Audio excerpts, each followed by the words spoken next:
دعاهای حضرتشان را بعد فجابت برسان.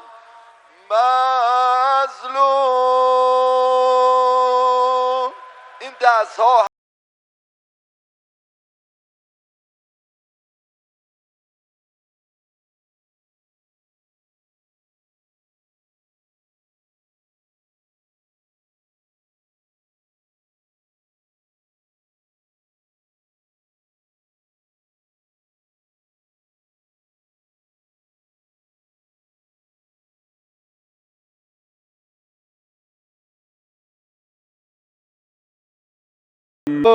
آروم خوابیدی رو دامن زهرا، نفس مکش که دل خوشی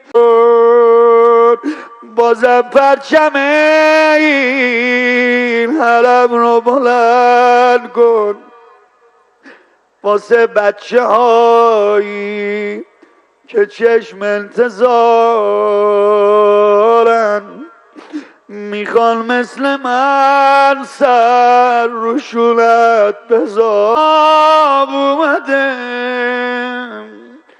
پاشو که ماه القمه این دفعه با آب اومده، پاشو با اون دست جدا روزه سقا رو به گوشواره از گوشاشون بردن.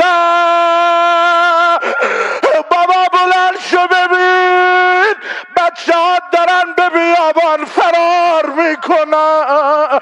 اما دو جمله همه رو گفتم که تو حرم امام رضا در این لحظات نورانی برای فرج منتقم خونش داد بزنی و حقشو